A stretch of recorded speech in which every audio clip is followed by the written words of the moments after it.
Hello students, आज हम लोग स्टार्ट करने जा रहे हैं हमारा एक्सरसाइज 1.2 जो कि आपके लिए बहुत ही यूज़फुल रहेगा। आई होप आपने अगर इसके पहले की वीडियोस नहीं देखे हैं तो आप प्लीज़ उसको डिस्क्रिप्शन में जाके ज़रूर देखें। अगर अभी तक आपने मेरे चैनल को सब्सक्राइब नहीं किया है तो प्लीज़ मेरे चैनल को सब्सक्राइब करें, लाइक करें और कॉमेंट में ज़रूर बताएं कि आपको मेरे वीडियोज़ कैसे लगे। तो चलिए आज हम स्टार्ट करें हमारा exercise 1.2। Question number first, prove that root 5 is irrational. तो देखिए रूट 5 जो है वो ऑलरेडी हमें मालूम है, हमने क्योंकि रैशनल जो इंट्रोडक्शन भी पढ़ा हुआ है तो उसमें हमें मालूम है कि जो रूट 5 होता है वो इरेशनल नंबर होता है। बट यहाँ पे हमें प्रूव करना है तो हम इसीलिए इसके अपोजिट मान के चलेंगे। So root 5 is a rational number. Okay, फिर हम इसको प्रूव करेंगे कि रूट 5 एक इरेशनल नंबर है। तो चलिए स्टार्ट करते हैं हमारा सॉल्यूशन। नाउ सॉल्यूशन हम स्टार्ट करें, प्रूव करना है हमें रूट 5 इज इरेशनल। ठीक है, तो सॉल्व में यहाँ से स्टार्ट कर रही हूँ, ये हमारा सिर्फ क्वेश्चन लिखा हुआ है। ओके, तो देखिए यहाँ पे सॉल्यूशन में सबसे पहले हम क्या मान लेंगे, let us assume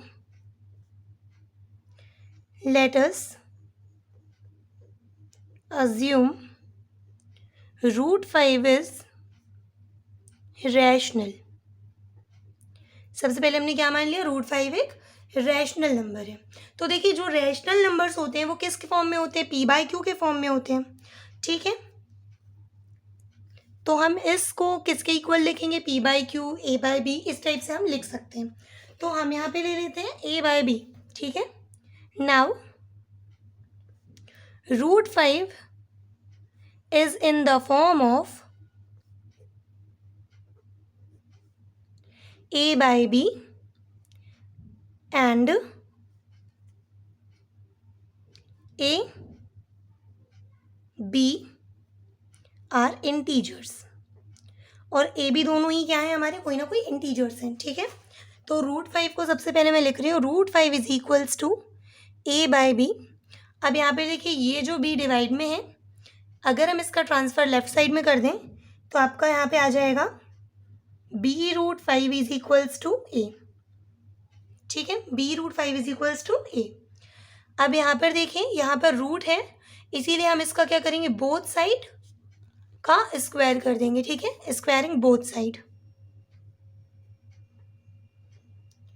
squaring both sides. जब आप यहाँ का स्क्वायर करेंगे तो ये आपका बी स्क्वायर होगा, रूट 5 का स्क्वायर होगा तो 5 बचेगा, आगे आपका ए की पावर 2 आ जाएगा। आई होप आपको इतना समझ में आ गया होगा। तो यहाँ पर देखिए इस इक्वेशन के अकॉर्डिंग हमें क्या पता चल रहा है, जो ए स्क्वायर है, जो हमारा ए स्क्वायर है, ये क्या है, ये डिविजिबल होगा किससे, 5 से। क्यों डिविजिबल होगा, क्योंकि ए स्क्वायर की जो वैल्यू है वो बी स्क्वायर मल्टीप्लाई 5 की इक्वल है।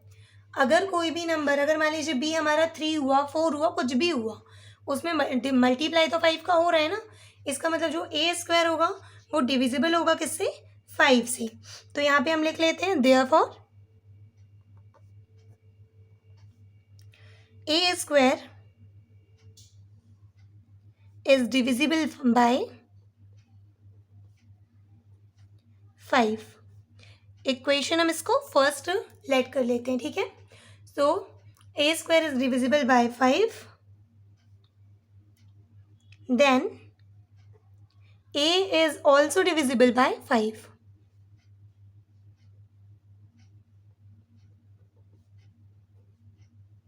तो देखिए भाई, अगर a स्क्वायर डिविजिबल है 5 से तो जो हमारा a होगा वो भी डिविजिबल होगा 5 से। आई होप आपको इतना समझ में आ गया होगा। अब हम लोग आगे का देखते हैं इसका।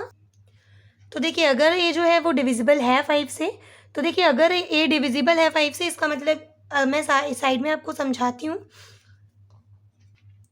यदि a डिविजिबल है 5 से, इसका मतलब जो a होगा हमारा वो क्या क्या हो सकता है, तो a हमारा 5 हो सकता है। ठीक है, क्योंकि 5 ही डिवाइड होता है 5 से। दूसरा 10 हो सकता है, 15 हो सकता है, 20 हो सकता है, इस टाइप के कोई भी नंबर हो सकते हैं। मतलब 5 से रिलेटेड कोई भी नंबर हम ले सकते हैं। ठीक है, मतलब हम यहाँ पे a को क्या, सो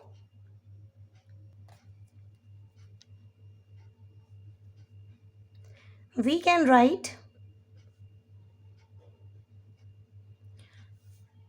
राइट अब देखिए ए जो है वो 5 का मल्टीपल है, ठीक है, या फिर ए जो है वो 5 से डिविजिबल है, तो जो ए होगा वो भी क्या होगा, 5 का कोई ना कोई मल्टीपल ही होगा, ठीक है। तो ए इक्वल्स टू हमने क्या मान लिया, 5c।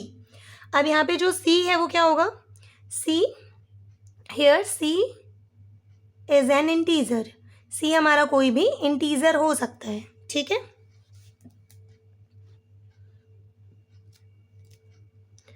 अब हम क्या करेंगे, यहाँ पे ये जो हमारी वैल्यू आई है ए की 5c, इसको हम इक्वेशन नंबर फर्स्ट में पुट करेंगे। सो substituting the value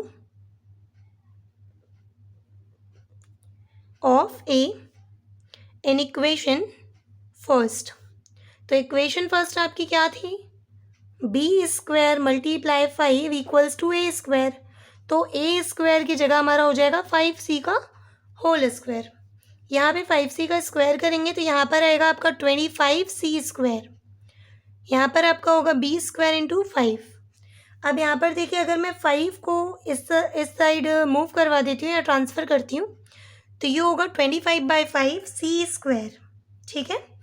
5 से इसको 25 को कट किया तो B square is equals to 5c square, ठीक है। अब यहाँ पे ध्यान दीजिएगा, ये हमारा आ गया इक्वेशन नंबर सेकंड। तो फर्स्ट इक्वेशन में क्या आ रहा था कि जो ए है वो डिविजिबल है 5 से, ठीक है, जबकि बी जो था वो 5 का मल्टीपल था। तो यहाँ पे बताइए, अब यहाँ पे आ गया कि b जो है वो भी डिविजिबल होगा 5 से, ठीक है। तो यहाँ हम लिख लेते हैं, here b square is divisible by 5, b square is divisible by 5, so b is also divisible by 5, b is also divisible by 5।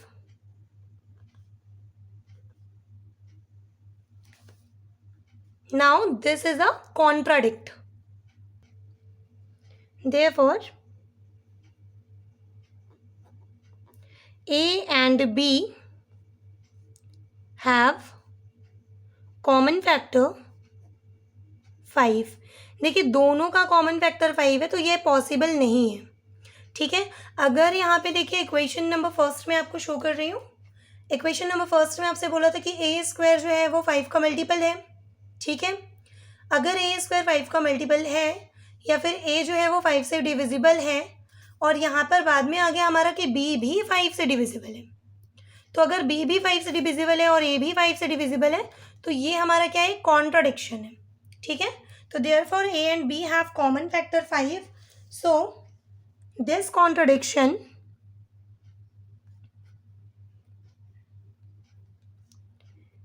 contradiction has arisen because of our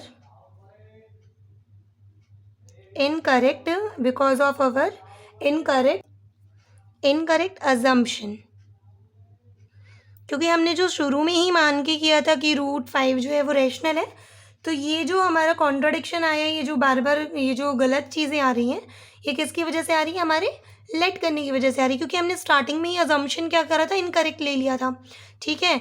so √5 is irrational, तो √5 आपका क्या होगा, irrational होगा। I hope आप सभी को समझ में आ गया होगा। एक बार मैं आपको फिर से इसको रिपीट करवा देती हूँ। फर्स्ट स्टार्टिंग में क्वेश्चन में बोला था हमसे प्रूफ दैट √5 इज इर्रेशनल, तो हम सबसे पहले तो उल्टा इसका क्या करेंगे, अज्यूम कर लेंगे कि late us assume √5 is a rational. अब अगर रैशनल है तो रैशनल नंबर हमेशा p/q के फॉर्म में होते हैं एंड pq क्या होते हैं, इंटीजर्स होते हैं। तो यहाँ पर हमने ले लिया कि √5 is in the form of a/b, p/q ना लेके हमने a/b लिया है एंड ab आर इंटीजर्स, यहाँ पे ab क्या है, आपके इंटीजर्स हैं। तो √5 जो होगा वो a/b के फॉर्म में अगर होगा तो ये जो हमारा b डिवाइड में इस साइड ट्रांसफर करेंगे तो ये मल्टीपल में हो जाएगा, तो b √5 is equals to a आ जाएगा आपका, ठीक है। अब यहाँ पर देखिए, यहाँ पे स्क्वायरिंग हम करेंगे क्योंकि हमें रूट क्या करना है, हटाना है। तो स्क्वायरिंग बोथ साइड, यहाँ पर बी स्क्वायर होगा, √5 का स्क्वायर करेंगे तो 5 आएगा, ए स्क्वायर हो जाएगा। So this is our first equation. इस इक्वेशन की मदद से हम कह सकते हैं कि ए स्क्वायर इज डिविजिबल बाय 5, क्योंकि ए स्क्वायर में जो वैल्यू आ रही है ये 5 मल्टीप्लाई बी स्क्वायर है। इसका मतलब जो ए स्क्वायर है वो 5 से डिविजिबल होगा। अगर ए स्क्वायर डिविजिबल है 5 से, तो by using theorem 1.3, okay, now using theorem 1.3, A is also divisible by 5। अगर ए स्क्वायर डिविजिबल है तो ए भी डिविजिबल होगा 5 से। So we can write A equals to 5c। अब ए अगर 5 का देखिए कोई ना कोई मल्टीपल होगा तभी तो वो 5 से डिवाइड हो रहा है, इसीलिए हमने ए इक्वल्स टू लिख लिया 5c। Here c is an integer, c हमारा कोई क्या है, इंटीजर है। So substituting the value of a in equation first. अब हम इक्वेशन फर्स्ट में जो ए है ना, इसको सब्सटीट्यूट करेंगे, मतलब ए की वैल्यू पुट कर रहे हैं। तो ये हो जाएगा B square multiple 5 equals to A square. A square की जगह हमने क्या पुट कर दिया, 5c, इसका होल स्क्वायर। अब इसको हम सॉल्व करेंगे तो बी स्क्वायर मल्टीपल 5 इक्वल हो जाएगा 5 का स्क्वायर 25 c स्क्वायर। ये वाला 5 मल्टीप्लाई में है, राइट साइड ट्रांसफर होगा, इसका डिवाइड होगा, डिवाइड करने पे आपका आएगा 5c स्क्वायर। अब यहाँ पर देखिए, ये जो हमारा सेकेंड इक्वेशन शो हो रही है, ये भी क्या बता रहा है कि जो b स्क्वायर है वो डिविजिबल है 5 से, then b is also divisible by 5। अगर b स्क्वायर डिवाइड है 5 से तो b भी डिवाइड होगा 5 से। So therefore a and b have common factor 5, मतलब a में भी 5 का कोई ना कोई नंबर है क्योंकि वो डिविजिबल है 5 से, b भी 5 से डिविजिबल है, इसका मतलब दोनों का कॉमन फैक्टर क्या होगा, 5। So this contradiction has arisen because, तो ये जो गलती हुई है कि भाई ए में भी ए भी जो है वो 5 का मल्टीपल है या 5 से डिविजिबल है, बी भी 5 से डिविजिबल है, तो ये एक कॉन्ट्रडिक्शन है। ठीक है, ये एक कॉन्ट्रडिक्शन है।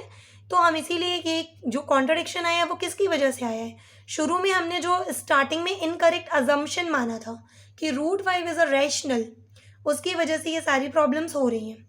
सो √5 इज़ इर्रेशनल, क्योंकि हमारा जो अज्यूम किया था हमने वो क्या हो गया, कॉन्ट्राडिक्ट हो गया, मतलब वो गलत साबित हो गया, इसीलिए √5 is a irrational number. I hope आप सभी को क्वेश्चन नंबर फर्स्ट अच्छी तरह से समझ में आ गया होगा। नेक्स्ट वीडियो में हम क्वेश्चन नंबर 2 कवर करेंगे। Thanks for watching. वीडियो को लाइक, शेयर और सब्सक्राइब करना बिल्कुल भी ना भूलें।